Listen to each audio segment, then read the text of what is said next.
ಸಂತೋಷ, ಸಮಾಧಾನ, ಸಂತೃಪ್ತಿ ಅನ್ನುವ ಶಬ್ದಗಳು ಪುಸ್ತಕದಲ್ಲಿ ಉಳಿದಿವೆ ಹೊರತು ಮನುಷ್ಯನ ಮಸ್ತಕಕ್ಕೆ ಬರಲಿಲ್ಲ. ಹಾಗಾದರೆ ತಪ್ಪಿದ್ದೆಲ್ಲಿ? ನಮ್ಮ ತಿಳುವಳಿಕೆಯಲ್ಲಿ ತಪ್ಪಿದೆ, ನಮ್ಮ ಆಲೋಚನೆಯಲ್ಲಿ ತಪ್ಪಿದೆ. ಮನುಷ್ಯ ಎರಡು ಸಂಗತಿಗಳನ್ನು ಅರ್ಥ ಮಾಡಿಕೋಬೇಕು. ಒಂದು ವಾಸ್ತವಿಕ ಸತ್ಯ, ಇನ್ನೊಂದು ವ್ಯಾವಹಾರಿಕ ಸತ್ಯ. ವಾಸ್ತವಿಕ ಸತ್ಯ ಅದು ಸದಾಕಾಲ ಹಾಗೇ ಇರ್ತದೆ, ಅದು ಬದಲಾವಣೆ ಆಗೋದಿಲ್ಲ. ವ್ಯಾವಹಾರಿಕ ಸತ್ಯ ಸತ್ಯದಂತೆ ತೋರ್ತದೆ, ಆದರೆ ಸತ್ಯವಾಗಿರುವುದಿಲ್ಲ. ವಾಸ್ತವಿಕ ಸತ್ಯ ತ್ರಿಕಾಲಾಬಾಧ್ಯತ್ವಂ ಸತ್ಯತ್ವಂ, ಅದು ಮೂರು ಕಾಲದಲ್ಲಿ ಹಾಗೇ ಇರ್ತದೆ. ಅದರ ವ್ಯಾವಹಾರಿಕ ಸತ್ಯ ಹಾಗಲ್ಲ.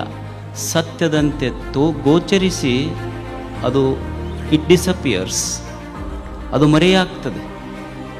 ಇದ್ದದ್ದು ಇದ್ದಂಗಿರುವುದಿಲ್ಲ, ಅದು ವ್ಯಾವಹಾರಿಕ ಸತ್ಯ. ಒಂದು ಉದಾಹರಣೆ ಹೇಳ್ತೇನೆ. ಅವನಿಗೆ ಅನ್ನಿಸ್ತಿರ್ತದೆ ಈ ಜಮೀನಿಗೆ ಎಷ್ಟು ಕಿಮ್ಮತ್ತು ಹೇಳ್ತಾರೆ ಹೇಳಿ, ಅಷ್ಟು ರೊಕ್ಕ ಕೊಟ್ಟು ನಾ ಖರೀದಿ ಮಾಡ್ತೀನಿ ಅಂತಿರ್ತಾನೆ ಮನುಷ್ಯ ಶ್ರೀಮಂತ. ಈ ಜಮೀನಿಗೆ ಎಷ್ಟಾದರೂ ಕಿಮ್ಮತ್ತು ಹೇಳೋರು ಅಷ್ಟು ಕೊಟ್ಟು ತಗೊತೀನಿ ಅಂತ. ಶ್ರೀಮಂತ ಅಂತಿರ್ತಾನೆ, ಈ ಜಮೀನಿಗೆ ಎಷ್ಟಾದರೂ ಕಿಮ್ಮತ್ತು ಕಟ್ಟಲಿ, ಕಿಮ್ಮತ್ತು ಕಟ್ಟಿ ತಗೊತೀನಿ ಅಂತ ಶ್ರೀಮಂತ ಅಂತಿರ್ತಾನ. ಭೂಮಿ ಎಂತಿರ್ತೈತಿ, ಇವತ್ತು ನೀ ಎಷ್ಟರ ಕಿಮ್ಮತ್ತು ಕಟ್ಟಿ ತಗೋ, ಒಂದು ದಿವಸ ನಿನಗೆ ಕಿಮ್ಮತ್ತಿಲ್ಲಾರ್ದಂಗೆ ಒಳಗೆ ಕರ್ಕೊತೀನಿ ಅಂತ ಭೂಮಿ ಅಂತೈತಿ. ಇದು ವಾಸ್ತವಿಕ ಸತ್ಯ. ಮನುಷ್ಯ ಇದನ್ನು ತಿಳ್ಕೋಬೇಕಷ್ಟೆ. ಯಾವುದು ವಾಸ್ತವಿಕ ಸತ್ಯ, ವ್ಯಾವಹಾರಿಕ ಸತ್ಯ.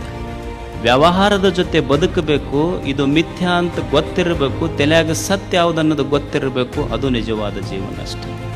ಅದರ ಮಿಥ್ಯವನ್ನೇ ಸತ್ಯ ಅಂತ ಬದುಕುವುದಲ್ಲ. ನೀ ಎಷ್ಟ ಶ್ರೀಮಂತಿರು, ಭೂಮಿ ಏನಂತೈತಿ ನಿನಗೆ ಬೇರೆ ಅಂತಿಲ್ಲ. ಈ ವಿಶ್ವದ ವೈಚಿತ್ರ್ಯ ಎಷ್ಟು ಅದ್ಭುತ ಅಂದರೆ, ಬಡವನೂ ಬಡವನಾಗಿಯೇ ಸಾಯಬೇಕು, ಕೊನೆಗೆ ಶ್ರೀಮಂತನೂ ಸಹಿತ ಬಡವನಾಗಿ ಸಾಯ್ತಾನೆ. ಇದು ವಾಸ್ತವಿಕ ಸತ್ಯ. ನಾವೆಲ್ಲ ಅರ್ಥ ಮಾಡ್ಕೋಬೇಕು. ಯಾವ ಶ್ರೀಮಂತನೂ ಶ್ರೀಮಂತನಾಗಿ ಸತ್ತಿಲ್ಲ, ಶ್ರೀಮಂತನೂ ಶ್ರೀಮಂತನಾಗಿ ಬಡವನಾಗಿಯೇ ಸತ್ತಾನೆ. ಬರುವಾಗನೂ ಖಾಲಿ ಕೈಯಿಂದ, ಹೋಗುವಾಗನೂ ಖಾಲಿ ಕೈಯಿಂದ.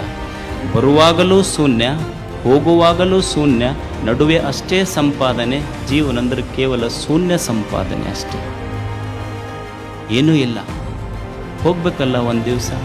ಅದಕ್ಕೆ ತೋರುವ ಜಗತ್ತು ಯಾವುದು, ಇರುವ ಸತ್ಯ ಯಾವುದು, ಯಾವುದು ವ್ಯಾವಹಾರಿಕ ಜಗತ್ತು, ಯಾವುದು ವಾಸ್ತವಿಕ ಜಗತ್ತು.